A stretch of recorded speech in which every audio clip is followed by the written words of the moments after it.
I must say that my presentation is not about the design of the Catalina or its history, apart from 3 occasions when a Catalina came to my attention.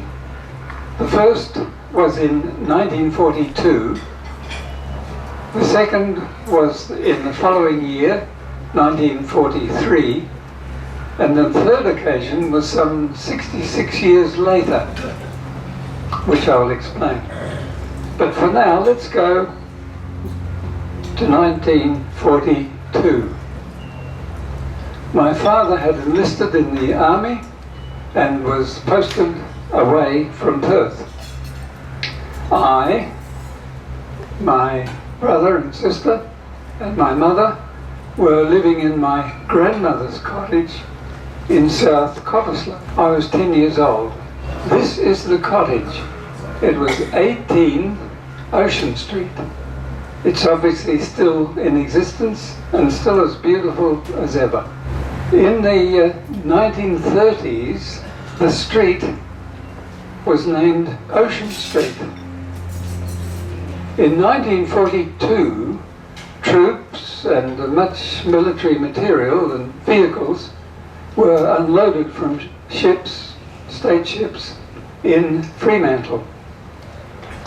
Ocean Street was used to connect from Stirling Highway over the railway line to Marine Parade on the way to barracks in Swanbourne, awaiting overseas troop ships. We could see these troop ships in gauge roads, some because they were too big to come into Fremantle Harbour. Queen Mary was one. In 1940s, the name was changed to MacArthur Street. The Commander-in-Chief of the Pacific Allied Forces, General Douglas MacArthur. Well, MacArthur Street, or Ocean Street as it was a very small street, as you see. It was on a narrow isthmus. They would be battling to have 24 houses in the street. This is Stirling Highway. The Victoria Street railway station didn't exist, and there was a direct connection to MacArthur Street and then up to the coast.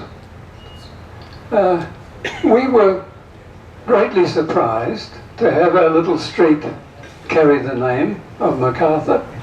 I hope the General was equally impressed, because adjacent was a much longer street with a much bigger name of the then Prime Minister. MacArthur Street was only 2 short blocks away from the international cable station. Singapore had fallen, and the only cable communication with Britain was from Cottesloe via Cocos Island. In the evenings, I could see operators working on their Morse transmitters. Here it is, the cable station still intact. And this plaque is on the dunes on the ocean side of the cable station, and you can see that the cable went from Cottesloe to Cocos Island, across the Indian Ocean, across India, and then up to England. You can see cable going along. In the 1940s, the landing for the cable was duplicated. As a youngster, this was my beach, and I was most surprised to see the cable ship Karanji coming into my beach. Standing on the beach, I associated with Fremantle as the place where large ships came in to port. To see a large ship like the Karanji coming into my beach was quite an impression. Our cottage was on the top of a rise, and the backyard sloped even higher.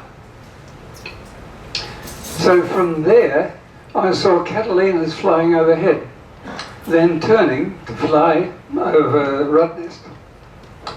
Much later, I learnt that they were what was left of US Patrol Wing 10, now then freshly located in Crawley Bay.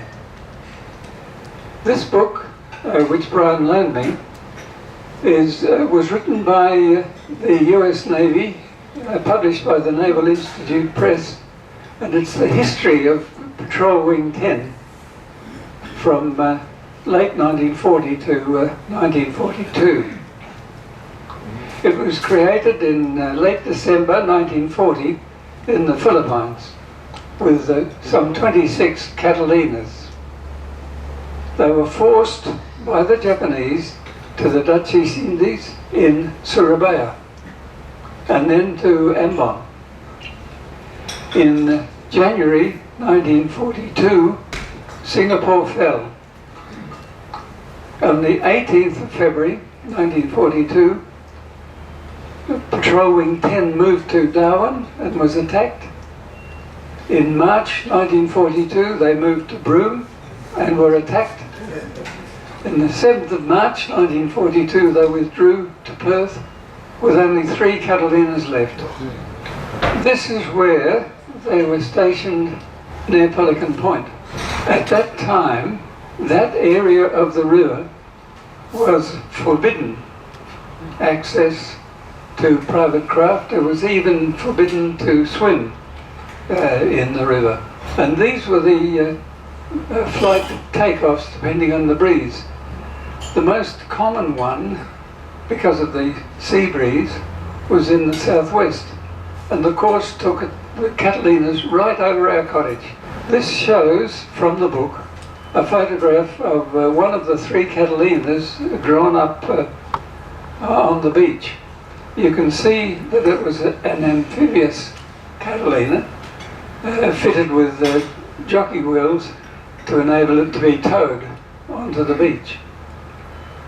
You can see the roundels were a blue circle within which was a white star. In 1939, the American symbol was a blue circle with a white star, and within the star, a red dot. You can understand why the red dot was removed.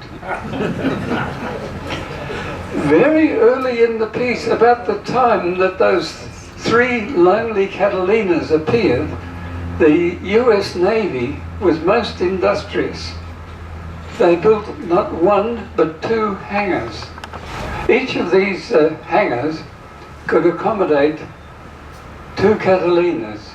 From the starboard side, a Catalina could introduce into this gap, nose first.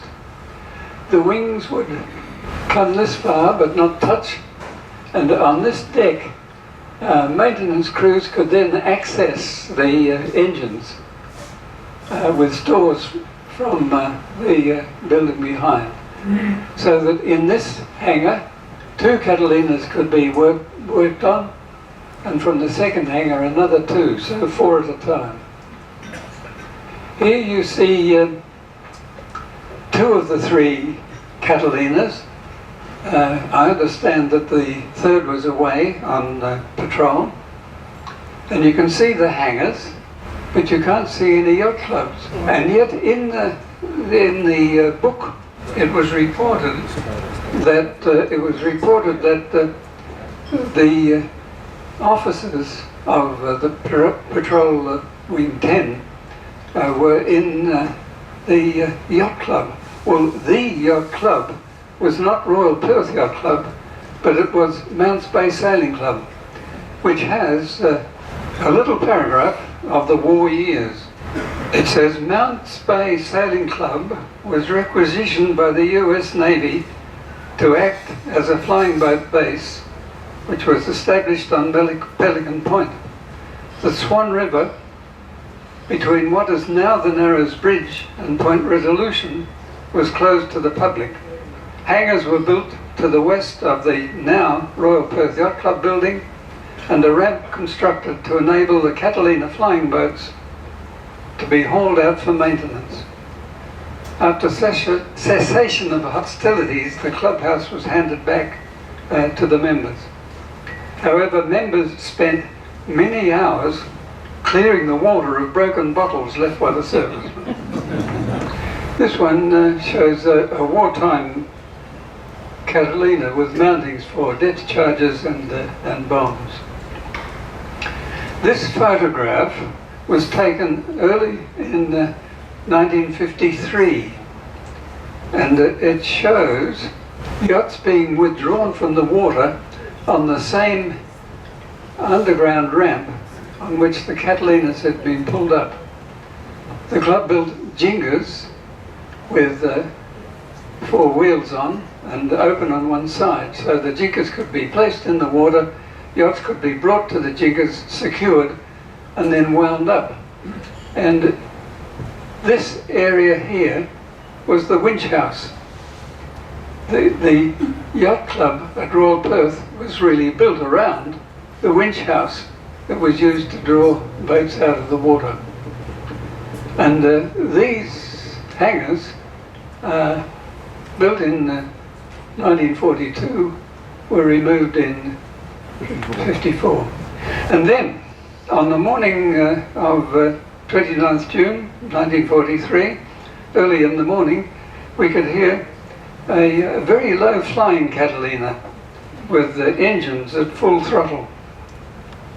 It was only much later that I learnt that this was the first flight from Australia of Altair Star, the flight of the Double Sunrise.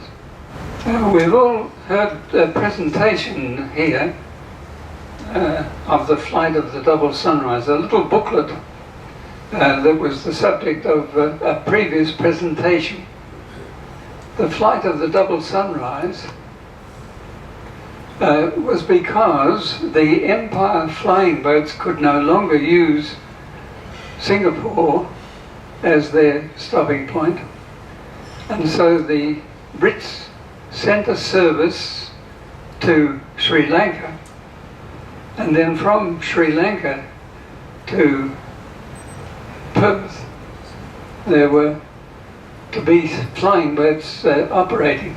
Originally Catalinas were proposed, but Sutherlands were proposed, but Catalinas won out. The Qantas senior first officer, Dr. Rex Senior, I can talk about in a little while. The aircraft for the flight of the Double Sunrise flight were Royal Air Force Catalinas, starting in Sri Lanka. Is the capital of Sri Lanka, and down here is Galle, and quite close to Galle was Cogala Lake. And so the aircraft that became the flight of the Double Sunrise took off first from Cogala Lake to fly to Perth. They were based here on the other side of Pelican Point.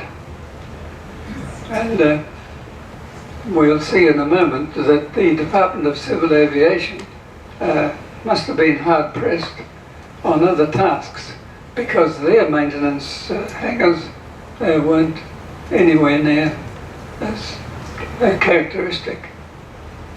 And the same things apply, and so the flight that we could hear for the Double Sunrise came over our heads. The Brits had to get, there were 5 in total Catalinas, the Brits had to get the aircraft fit for this long flight. All armaments were removed, all heating was removed, and extra fuel was carried. There were 8 tanks within the fuselage. They in total carried about 2,000 gallons of fuel. The total weight of fuel was 7 tons, and even in that stripped condition the takeoff weight was above recommended, 4 tons above recommended. So it was no wonder that we could hear it laboriously struggling overhead. In fact, in this book, when Rex Senior was 2IC flying back on the double sunrise, there's a little paragraph or sentence in his book which said, "We must have frightened the people in Fremantle when we barely got over the Fremantle Bridge." Here you can see the first of the 5 Catalinas, carrying here the fact that it was named Altair, and you can see Qantas Empire Airways. And you can see that the maintenance hangars for this flight was rather more sparse indeed. You can see also here an interesting thing, and that is that these 5 Catalinas carried Royal Air Force roundels, but also carried civilian G registration. And it was an interesting fact that secrecy was paramount. The crew of the double sunrise flights wore civilian clothes while on the mainland Australia, but they wore uniforms for the actual flight. And again in the book, Dr. Senior was accosted. I must point out that Rex Senior had previously qualified in Australia and had been in England flying Sunderlands, but he later went to a navigation school and then was selected for this special purpose with Qantas. And so he was able to join the retired services, but he was living in an apartment such that he could walk down through Kings Park to board the aircraft. And one morning when walking down, he stopped at a kiosk to buy some cigarettes, and he was almost refused sale by the lady behind the counter, saying, "You look a fit and young man, you should be in the services." And you can see here it's quite sparse. In fact, in the shade here, if you could read it, it says Qantas Empire Airways. Well, that was the second of the occasions that Catalinas came over my horizon. The next one was in 2009. So not so much to tell you my life story, but to tell you the way in which that story has unfolded, which led to my meeting, if you like, my 3rd Catalina. So, as I've mentioned here before, I worked at Commonwealth Aircraft, and then I worked 2 years in Lancashire with English Electric, where the Canberra bomber was being built, and also the English Electric fighter with 2 Avon engines. I was appointed lecturer at UWA. I was given leave to gain my doctorate at Purdue University in the USA. I became an associate professor in mechanical engineering. I was given leave to work with other universities on industrial manufacturing projects. Cambridge University, Lancaster, Durham Universities, and Cranfield Institute, which, as you know, has many aircraft connections. During this time, I was involved with voluntary work with the Institution of Engineers Australia, and I retired from UWA in 1997. I continued my work with the Institution of Engineers Australia. In fact, I became National Deputy President of the Institution of Engineers. And I assisted Engineers Australia to become a member of the Washington Accord. The Washington Accord was formed by a number of countries who had increasing numbers of engineers wanting to do a further tertiary study, postgraduate. In the early days of my time with UWA, we would have to take these applicants one at a time and assess their background, what courses they'd done, what they were leading towards. But the idea of the Washington Accord was to have individual countries doing this pre-assessment for us. So if we had an application which came from a country that was a member of the Washington Accord, there was not automatic entry, but it was an entry that was much assisted.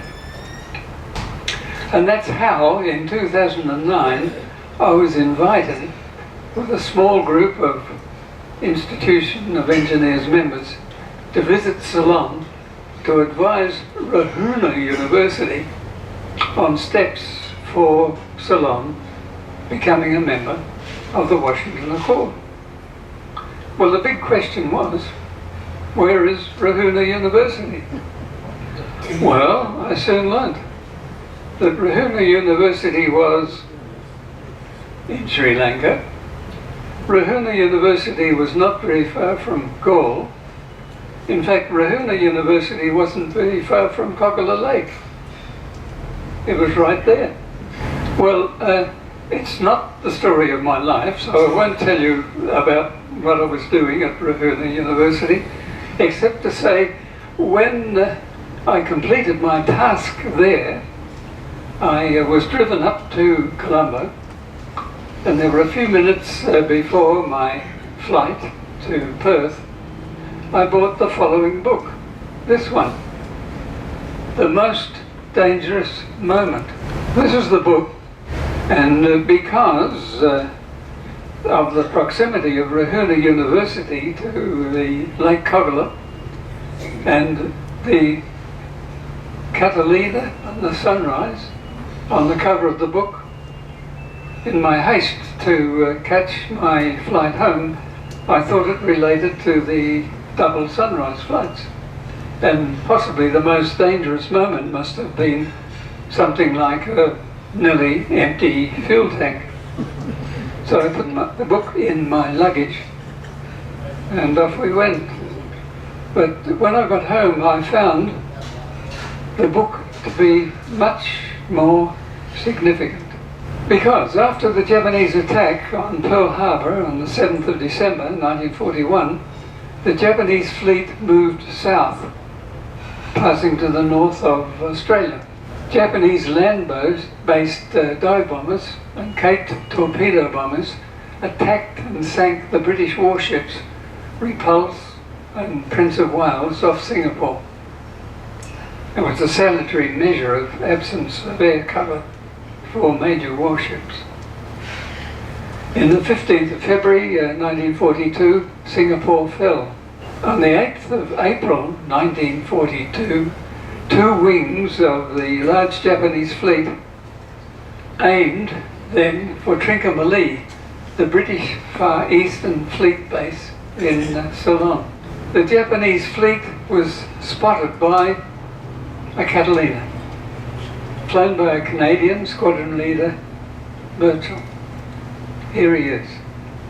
This is my third experience of a Catalina being significant. I won't go into this in too much detail, except to say that red indicates the British activities. This was where the Catalina was patrolling, and this is where aircraft from the Japanese fleet shot him down. And this is Trincomalee, which was the British Eastern Fleet headquarters. After Pearl Harbor, secretly, the British moved a lot of their capital ships to Colombo and then down here to Adu Atoll. So when the Japanese came, followed the blue line, they found and sank the Cornwall and the Dorsetshire, but no other capital ships. And then they moved around, found and sank the Hermes, but because their exercise was not to occupy Ceylon or India, they retreated. Churchill was shot down, but survived the war in a prison camp. In the ensuing battle, Britain lost the Cornwall, the Dorsetshire and the Hermes, but eventually the Japanese withdrew. After World War II, in March 1946, Winston Churchill was the chief guest at a dinner in the US at the British Embassy in Washington. Over coffee, cigars and port, the conversation turned to the critical months of the 5-year struggle which had just ended. Mr. Lester Pearson, speaking of that dinner, recalls, "Most of us thought Churchill would refer to June 1940 and the imminence of invasion by Germany, or to the time when Rommel was heading towards Alexandria at full speed, or when Singapore fell. But Churchill said that he considered the most dangerous moment of the war, and the one which caused him the greatest alarm, was the news that the Japanese fleet was heading for Ceylon and the naval base there. The capture of Ceylon and the consequent control of the Indian Ocean, with German successes in Africa, would have closed the ring and the future would have been black.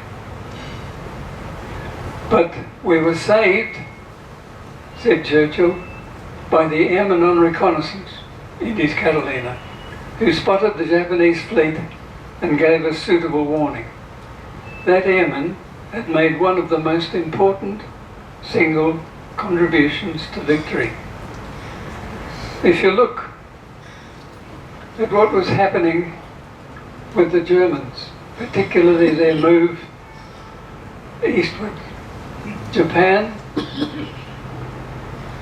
into Sumatra, this was the critical avenue. This is the link that could have been closed in Churchill's mind.